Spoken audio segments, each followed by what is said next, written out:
Good afternoon, everybody. This is the tasting I told you that I was going to be doing today. I said, I think yesterday, I think I talked about doing it. This scattered brain today. Pardon me. This one is an Irish whiskey. It is Teeling small batch Irish whiskey. Now, when I first posted the picture of my store picks from a few days ago, one of my watchers, which is a good buddy of mine, who lives in the Middle East, his name is Mosin, he seemed pretty interested in this one. So I thought, you know what, I'm going to go ahead and do a tasting for Mosin, and for the rest of you guys, but, mostly for Mosin. Now, this is pretty interesting. It's 46% alcohol, so this is about 92 proof. About 92 proof. This was finished in rum casks. Now, remember I talked to you guys in the last video about I had the Glenlivet that was finished in cognac casks. And some whiskeys that I've had are finished, a lot of them are finished in sherry casks. A lot of them are finished in American oak barrels, barrels and casks, pretty interchangeable term. This one's in rum casks. I've had whiskeys that have been finished in rum casks before, and it always adds an interesting dimension. I'm hoping it adds a little bit more than yesterday's, which was or the last video, which was the Glenlivet from the cognac casks. Because I don't know if the cognac casks added a whole lot of actual flavor profile to that Glenlivet. And I've had more of it since then. I spent yesterday evening having a couple more grams of it.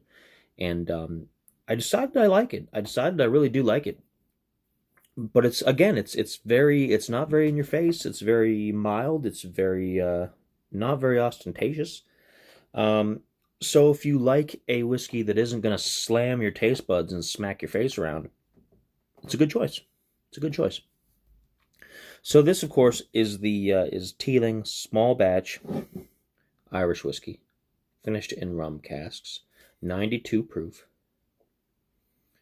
And we're going to go ahead, and this is, they create this in Dublin, which is where a lot of the greatest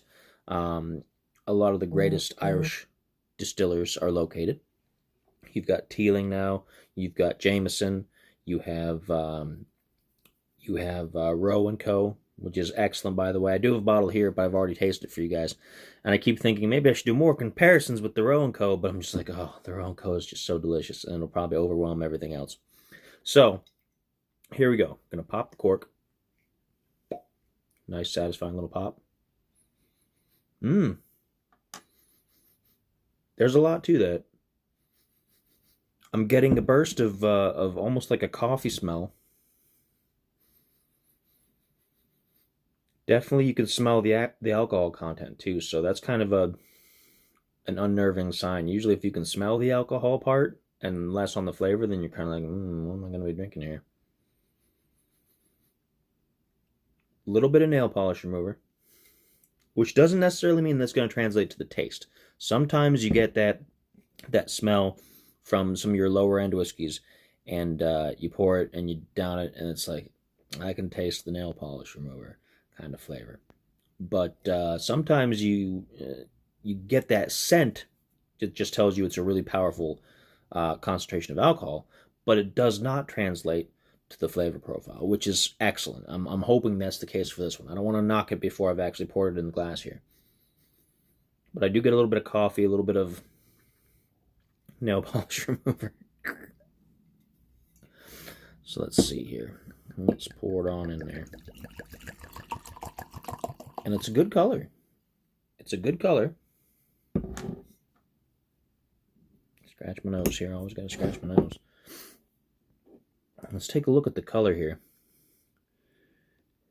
It's lighter than the Glenlivet was yesterday, which generally Irish whiskey tends to be a little bit darker than Scotch, but not all the time. I mean, they can go back and forth.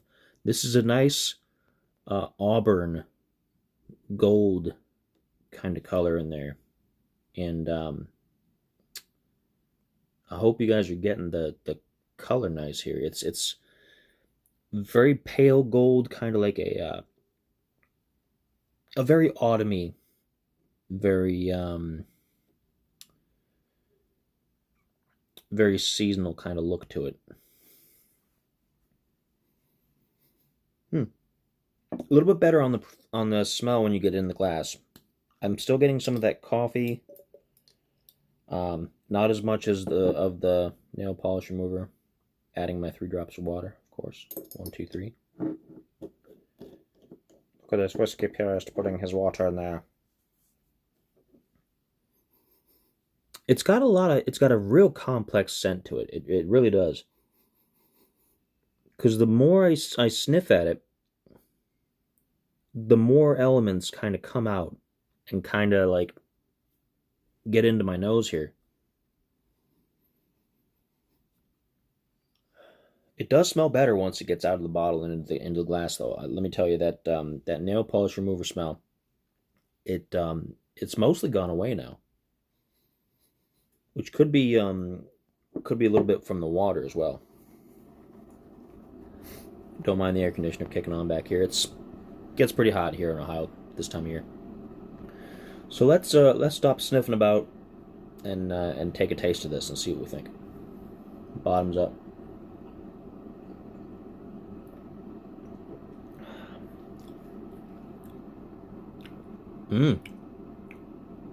Very smooth. Very smooth. Has a little bit of a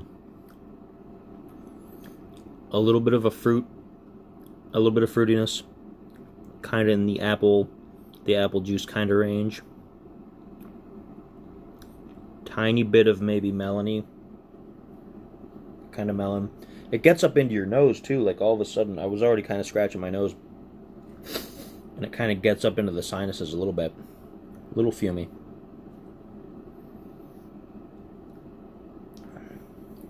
Warms you up too. It doesn't hit the throat real hard, but once it gets down here and gets down into the belly and in the chest, you get a nice little warm spot that just kind of like sits and settles, and that's nice. That's a good. A lot of Irish whiskeys tend to have that, where it'll have this warmth, this like bubble of warmth that'll sit in your stomach.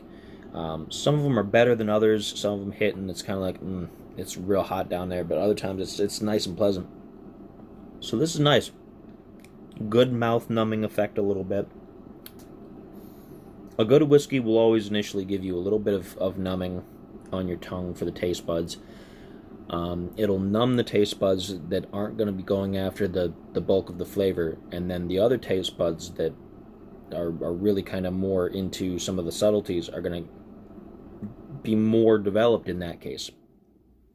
It's like dulling one sense to enhance another. So you're dulling one set of taste buds, so another set works a little bit harder to bring out some of the flavors. And that's why sometimes after 2 or 3 sips of a good whiskey, or any good spirit really, it'll taste a little bit different over time. A lot of times it'll taste better.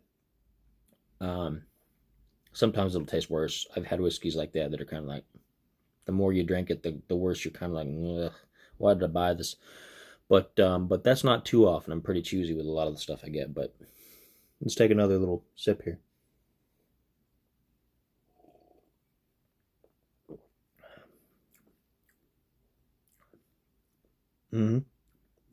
Very smooth. You get a little bit of a sharp kick in the upper back of your throat, and then it settles down into that warm bubble that kind of just sinks down into your stomach. So good stuff. It does sit kind of sharp on the tongue after multiple drinks. Like this, now that I've had 2 of them, I'm getting a sharpness around the tongue. It's almost that feeling when you have something that's a little too hot and you get those little blisters on your tongue, but it's not that bad. It's not like a painful sense. It's just a similar reaction almost. The tongue's kind of like, this is a little sharp. It's good though. And it is very warming. Like, I'm warming up real quick now. Like I'm feeling that whole warming sensation all the way down from my stomach on up through my throat. So good stuff. Very good. Very good. Is it as good as the Roe & Co? The Roe & Co has that very distinctive salted caramel kind of flavor that just, I can't accurately describe it. You guys have to taste it for yourselves. It's excellent. It's probably my favorite Irish whiskey ever. But compared to like some Jameson or some Proper 12 or what else do I have over on the shelf that's Irish? I've got Seven Churches, which is excellent. I've got the Grace O'Malley, which is excellent. Um, this is good stuff. This it's not the best I've ever tasted, but it is nowhere near in the bottom tier. This is definitely in the probably upper third if I was supposed to split everything into thirds where you get a top, middle, and a low shelf. This would probably be nice top shelf stuff. Now, when I bought it in the store, it was mid shelf because that's where they put price points and things like that. And I'm not sure what dictates necessarily how stores decide what's top, middle, or bottom shelf, because I've had some very good stuff that ended up on their bottom shelves. There's a lot of really great stuff that hangs around on their mid shelves, like the Glenmorangie and the Glenfiddich. All of that hangs out on the mid shelves at my local grocery store, and then they have the Macallan and some of the other ones on top. But this is excellent stuff. Excellent stuff. I really like it. The price point on this is about the same as the Glenlivet yesterday, about 40, between 35 and 40.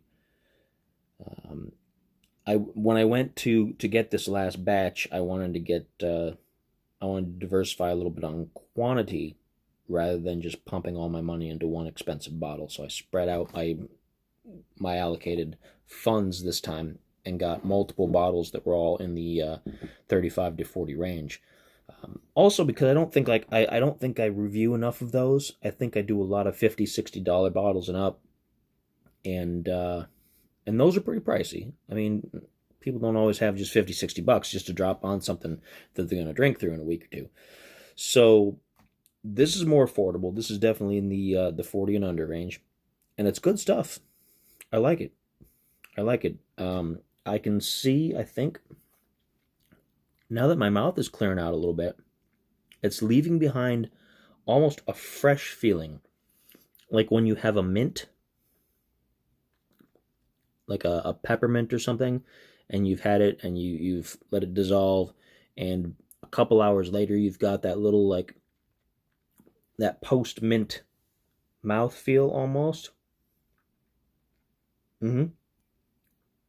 That's really interesting. It's unexpected. I was just sitting here just talking to you guys, and then I could just start tasting it. It did catch me by surprise. Yeah, a very fresh feel to my mouth. No substitute for, brushing your teeth and using your mouthwash, but, between mouthwash and whiskey, you might as well have some whiskey. That's poor advice, I'm sure. There's some dentists out in the audience and be like, what did you just say? But yeah, good stuff. I can tell probably if you spent a little bit of time going through some of this bottle in an evening, you would do two things. You would set yourself up for a pretty nasty hangover the next day, and you might be feeling kind of aggressive. Not like you're going to go out and fight people, but it feels like something that if you drink a bunch of these glasses worth in a short span of time, then you might get fired up. Maybe. Could be. But, it affects everybody differently. So, but that's what I got for you. That is the Teeling small batch Irish whiskey. 92 proof. Price point of about $40. A little bit less, a little bit more, depending on your area. And this video, of course, was for my buddy Mosin over in the Middle East. And I don't know how easily you guys are able to get a hold of stuff like this. I kind of always wanted to know. I'm probably going to ask you one of these days here what kind of access you guys get to alcohol in your part of the world. And because if you've had this before, I'd be interested to hear your thoughts about it. If you haven't, then hopefully this will help you decide whether it's something good or not. And if you can get it in your country, by all means. I don't know what the money conversion is going to be. I have no idea. I'm pretty out of all that stuff about money conversions, so I don't know what kind of price you're going to be looking at, if it's more expensive or less expensive. But 40 American dollars, give or take, plus our taxes and all that kind of stuff. So here you go, Mosen, the Teeling Irish whiskey. And for everybody else, I'll see you guys next time around. Cheers.